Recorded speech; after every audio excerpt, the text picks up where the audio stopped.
Hey everybody, what's going on? I am Gregg Sussman, joined today by Tom Vecchio of FanDuel, who's here to give us the top value plays on the board in DFS in week number 6. What's going on, Tom? I'm doing good. We have some really interesting options this week, so let's jump right in. Let's begin with the Chicago Bears. Big Nick and the Bears are playing well right now, playing good football, and that is especially true with David Montgomery, who this week is $5,900 here for the Chicago Bears as a value play under 6K for a workhorse running back. Seems like a good price to me. Absolutely. This matchup against the Panthers is something I actually have a really good amount of interest in overall. The over-under sitting at 43.5, which I think is a little bit too low, and I'm expecting this game to hit the over on that. The Panthers are allowing 31.7 FanDuel points per game to opposing running backs. That is tied for dead last in the league. That's a great start. He holds a 57% market share of the total rushes on the Bears, which doesn't seem that high, but it's actually 40% higher than the player in second place. He also has a 12.5% target share when it comes to the passing game, which is surprisingly high. It's fourth highest on the team. He's yet to hit 20 total touches on the season, but interestingly enough, he has 14 total targets in the past 2 weeks. So if this game does stay close, it's not really a running game. He's going to see plenty of work, and those 14 targets are more than he had combined in the first 3 weeks. So clearly, there's a change with Foles at quarterback. The combination of Foles at quarterback and Tariq Cohen no longer being a part of this Bears team this season as he's on IR has ticked up the usage both in the receiving game and in the rushing game for David Montgomery, who's just on the field all the time. A lot to love about David Montgomery every week, but certainly this week against Carolina, a great spot at under $6,000 on FanDuel. I love targeting the Jets because they're very bad at football, and that's why this week we look at Miami, specifically Ryan Fitzpatrick. We talked about pairing him up potentially with Devontae Parker as a stack. I mentioned that with Jim earlier in the week.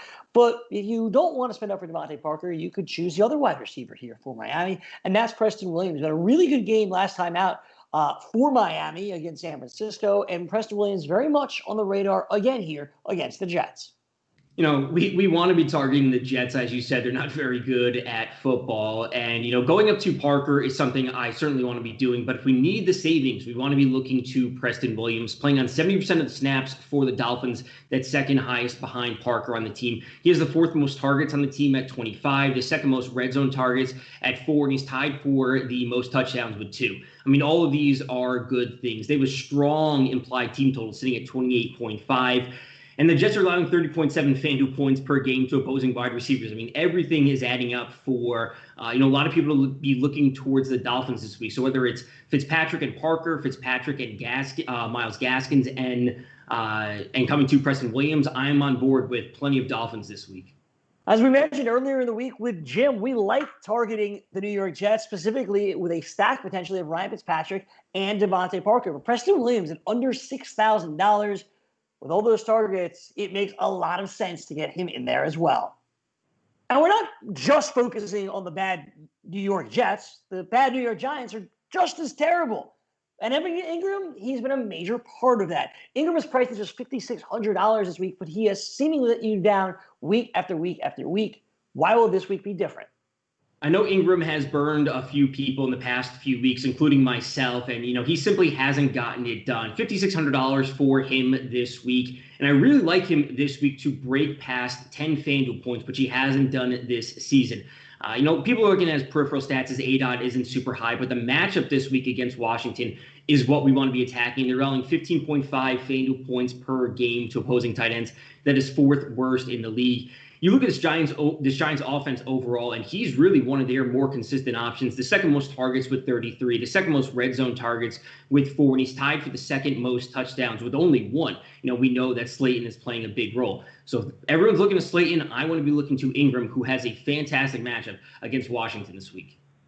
Evan Ingram has been underwhelming all year long, and this week it's going to change according to Tom against the Washington football team. He's priced at $5,600. So hopefully next week, we're not having the same conversation over again.